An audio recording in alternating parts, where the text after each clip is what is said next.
Good afternoon mga bossing. Meron tayo ditong Toyota Fortuner 2017 model.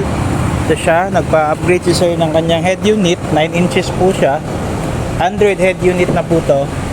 With reverse camera lang. So, reverse lang yung pinakabit ni sir. Di na siya nag 360. Kasi okay na daw siya sa reverse. Ang kanya lang is yung upgrade ng kanyang head unit.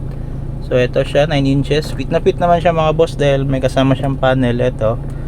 So parang lang talaga, stock lang niya, pero kagandahan niya is Android na, tsaka mas malaki pala sa stock. Compared sa stock is 7 inches lang tong stock. Ito na sa amin is 9 inches na siya. So ito yung stock ni sir. Hindi siya touchscreen, hindi din siya Android. So upgraded na. When we say Android, ito siya may default apps na mga YouTube, lahat na Waze. Pwede tayo mag-download dyan ng mga kahit ano, dahil may Play Store siya. Kagandahan nito mga bossing is meron ditong, of course, CarPlay ready or Android Auto, meron na yan para sa mga cellphone nyo, pwede nyo siya i-connect sa cellphone.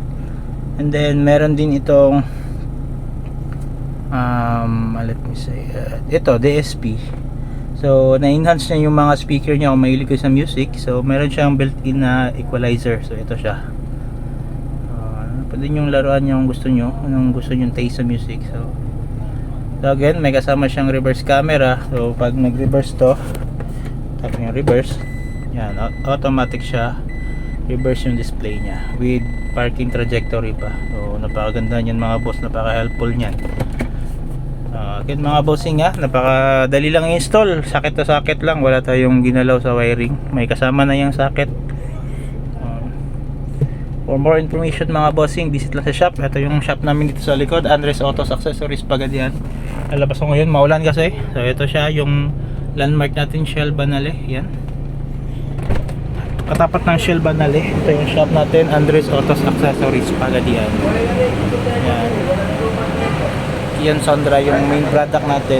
Basic lang mga bossing para malam nyo yung mga pwedeng i-upgrade sa mga sasakyan. So yan lang mga bossing, peace.